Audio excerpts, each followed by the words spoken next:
Hi, welcome back to my channel dough to nature food and more. ನಿನ್ನೆ ದಿನ ನೋಡಿ ನಾವು ರುಬ್ಬಿ ದಾವಣಗೆರೆ ಬೆಣ್ಣೆ ದೋಸೆ ಹೆಂಗೆ ಮಾಡೋದು ಅಂತ ತೋರಿಸಿದ್ದೆ. ಈಗ ನಾನು ಹಿಟ್ಟು ಮಾಡಿ ಮಾಡ್ತಾರಲ್ಲ ಅದನ್ನು ಹೆಂಗೆ ಮಾಡ್ತಾರೆ ಅಂತ ತೋರಿಸ್ತಾ ಇದ್ದೀನಿ. ನೋಡಿ, ಇಲ್ಲಿ ಈ ಕಪ್ನಿಂದ 2 ಕಪ್ನಷ್ಟು ದೋಸೆ ಅಕ್ಕಿ ಹಾಕ್ಕೊಂಡಿದ್ದೀನಿ. ಇದನ್ನು ಚೆನ್ನಾಗಿ ತೊಳೆದ್ಬಿಟ್ಟು ಆರ್ಲಿಕ್ಕೆ ಹಾಕ್ತೀನಿ. ಆಮೇಲೆ ಇಲ್ಲಿ ನೋಡಿ 3/4 ಕಪ್ನಷ್ಟು ಉದ್ದಿನಬೇಳೆ ಹಾಕಿದ್ದೀನಿ. ಆಮೇಲೆ 1 ಸ್ಪೂನ್ನಷ್ಟು ಮೆಂತ್ಯ ಹಾಕಿದ್ದೀನಿ.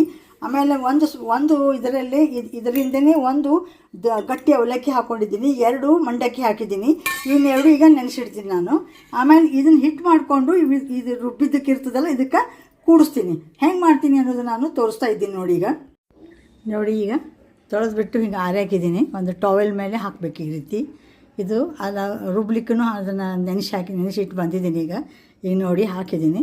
ಇದೊಂದು 2 ತಾಸು ಬೇಕಿದೀಗ. ಆಮೇಲೆ ಏನಾಗ್ತದೆ, ಇದು ಆಗ್ತದೆ, ಒಣಗ್ತವೆ. ಇವು ಒಣಗಿಂದ ಸ್ವಲ್ಪ ಇರ್ತಾವೆ ಅಷ್ಟೇ, ತಣ್ಣಗೆ ಹತ್ತಿರ್ತಾವೆ ಕೈಲಿ. ಆವಾಗ ಅವನ್ನೇನು ಮಾಡಬೇಕು, ಮಿಕ್ಸಿಗೆ ಹಾಕಿಬಿಟ್ಟು ಪುಡಿ ಮಾಡಿಕೊಂಡು ಅಕ್ಕಿ ಹಿಟ್ಟು ರೆಡಿ ಮಾಡ್ಕೋಬೇಕು. ನಾನು ಅಕ್ಕಿ ಹಿಟ್ಟು ರೆಡಿ ಮಾಡೋ ಮುಂದೆ ನಿಮಗೆ ಮತ್ತೆ ತೋರಿಸ್ತಾ ಇದ್ದೀನಿ. ನೋಡಿ, ಅಕ್ಕಿಗೆ ಆರಿವೆ, ಇವು ನಾನು ಮಿಕ್ಸಿಗೆ ಹಾಕ್ತಾಯಿದ್ದೀನಿ. ನೋಡಿ, ಅಕ್ಕಿ ಹಿಟ್ಟು ನೀವು ಇದು ಹಾಕಿದ್ದೆಲ್ಲ ಒಣ ಹಾಕಿದ್ದೆಲ್ಲ ಅದು ಅಕ್ಕಿ ಹಿಟ್ಟು ಈ ರೀತಿ ಆಗಿದೆ. ಈಗ ನಾನು ಏನು ಮಾಡಿದ್ದೀನಿ ಅಂದರೆ, ಉದ್ದಿನ ಬೇಳೆ ಮತ್ತು ಮಂಡಕ್ಕಿ ಅವಲಕ್ಕಿ ಎಲ್ಲ ನೆನೆ ಹಾಕಿದ್ದೆಲ್ಲ ಅದು ರುಬ್ಬಿಟ್ಟಿದ್ದೀನಿ. ಅದರೊಳಗೆ ಇದನ್ನು ಕಲಿಸ್ತಾ ಇದ್ದೀನಿ. ಈಗ ತೋರಿಸ್ತಾ ಇದ್ದೀನಿ ನಿಮಗೆ ನಾನು. ನೋಡಿಲಿ ರುಬ್ಬಿಟ್ಟಿದ್ದೀನೆಲ್ಲ ನುಣ್ಣಗೆ ರುಬ್ಕೊಂಡಿದ್ದೀನಿ.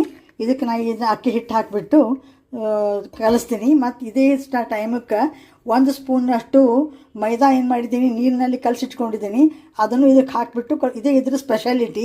ಇದನ್ನು ಹಾಕಬೇಕು ಮೈದಾ ಇದಕ್ಕೆ. ಈಗ ಕಲಿಸ್ಬಿಟ್ಟು ನಾನು ಹೆಂಗೆ ಕಲಿಸಿದ್ದೀನಿ ಅನ್ನೋದು ತೋರಿಸ್ತಾ ಇದ್ದೀನಿ ನಿಮಗೆ. ಕಲಿಸಿಟ್ಟಿದ್ದೀನಿ ಈ ರೀತಿ. ಇದು 8 ತಾಸುಗಳವರೆಗೆ ಫರ್ಮೆಂಟೇಷನ್ ಆಗಬೇಕು. ಅಂದರೆ ಚೆನ್ನಾಗಿ ಆಗ್ತದೆ, ಉಬ್ಬಿ ಬರ್ತದೆ. ಇದು ನಾಳೆ ಮುಂಜಾನೆ ಅನ್ನೋದ್ರಾಗ ಮುಂಜಾನೆ ಅದು ಫರ್ಮೆಂಟೇಷನ್ ಆದಾಗ ನಿಮಗೆ ತೋರಿಸಿ ಮುಂದೆ ದೋಸೆ ಹೆಂಗೆ ಮಾಡೋದು ಅನ್ನೋದು ತೋರಿಸ್ತಾ ಇದ್ದೀನಿ ನಾನು ನಿಮಗೆ. ನೋಡಿ, ಈಗ ಇದು ಹಿಟ್ಟು ಮಾಡಿ ಹಾಕಿದ್ನೆಲ್ಲ ಅಕ್ಕಿ ಹಿಟ್ಟಿಂದು ಅದು ದೋಸೆ ತೋರಿಸ್ತಾ ಇದ್ದೀನಿ ನಾನೀಗ. ಇದರದ್ದು ಬೆಣ್ಣೆ ದೋಸೆ ದಾವಣಗೆರೆದು ತುಂಬ ಚೆನ್ನಾಗಿ ಫರ್ಮೆಂಟೇಷನ್ ಆಗಿದೆ. ಇದಕ್ಕೆ ನೋಡಿ ಎಷ್ಟು ಬೇಕು ಅಷ್ಟು ಇಲ್ಲಿ ತಗೊಂಡಿದ್ದೀನಿ ನಾನು. ತಗೊಂಡ್ಬಿಟ್ಟು ಇದಕ್ಕೆ ಸ್ವಲ್ಪ ಉಪ್ಪು, ಸಕ್ಕರೆ, ಆಮೇಲೆ 1 ಸ್ಪೂನಷ್ಟು ಅಕ್ಕಿ ಹಿಟ್ಟು ಕಲಿಸಿ ಹಾಕಿದ್ದೀನಿ. ಇದು ಸ್ವಲ್ಪ ಇದು ಆಗಬೇಕು ಅಕ್ಕಿ ಹಿಟ್ಟು. ಆಮೇಲೆ ದೋಸೆ ಮಾಡಿ ನಿಮಗೆ ತೋರಿಸ್ತಾ ಇದ್ದೀನಿ. ನೋಡಿ, ಈಗ ಅದೇ ಇದು ದಾವಣಗೆರೆ ಬೆಣ್ಣೆ ದೋಸೆ ಮನೆಯಲ್ಲಿ ಅಕ್ಕಿ ಹಿಟ್ಟು ಮಾಡಿದ್ನಲ್ಲ ಅದು ಮಾಡ್ತಾಯಿದ್ದೀನಿ ನಾನು. ಇದಕ್ಕೆ ದಾವಣಗೆರೆ ಬೆಣ್ಣೆ ದೋಸೆಯಿಂದ ಧಾರಾಳವಾಗಿ ಬೆಣ್ಣೆನ ಹಾಕಿದ್ದೀನಿ. ನೋಡಿ, ಈಗ ಇದಕ್ಕೆ ಬೇಕಾದರೆ ನೀವು ಪುಡಿ ಉದುರಿಸ್ಕೊಂಡು ಪೊಟ್ಯಾಟೊ ಬಾಜಿ ಹಾಕ್ಕೊಂಡು ತಿನ್ಬೋದು. ಈಗ ಕೆಂಪು ಚಟ್ನಿ ತಿನ್ಬೋದು. ಹೆಂಗೆ ಅನುಕೂಲವೋ ಹಂಗೆ ಮಾಡ್ಕೋಬೋದು. ನೋಡಿ, ಈಗ ಹಿಟ್ಟು ತಯಾರು ಮಾಡಿದ ದಾವಣಗೆರೆ ಬೆಣ್ಣೆ ದೋಸೆ ರೆಡಿ ಆಗಿದೆ. ದಾವಣಗೆರೆ ಬೆಣ್ಣೆ ದೋಸೆಯಿಂದ ಬೆಣ್ಣೆ ಅಂತೂ ಇದ್ದೇ ಇರ್ತದೆ. ಇದರಲ್ಲಿ ಪೊಟ್ಯಾಟೊ ಭಾಜಿ ಮಾಡಿ ಹಾಕಿದ್ದೀನಿ. ಒಂದು ಖಾರವಾದ ಚಟ್ನಿ ಇದೆ. ಇದು ಈ ರೀತಿ ನೀವು ಹಿಟ್ಟಿನಿಂದ ಮಾಡ್ಕೊಂಡು ನೋಡಿ, ರುಬ್ಬಿನೂ ಮಾಡ್ಕೊಂಡು ನೋಡಿ. ನಿಮ್ಗೆ ಯಾವ್ದು ಚಲೋ ಅನ್ನಿಸ್ತದೆ ಅದನ್ನು ಮಾಡ್ಕೋಬೋದು ಮುಂದೆ. ನನಗೆ ಚಲೋ ಅನಿಸಿದ್ರೆ ನನಗೊಂದು ಲೈಕ್ ಮಾಡಿ, ಶೇರ್ ಮಾಡಿ, ಕಮೆಂಟ್ ಮಾಡಿ, ಸಬ್ಸ್ಕ್ರೈಬ್ ಆಗಿ. Thank you very much for watching my channel. Thank you.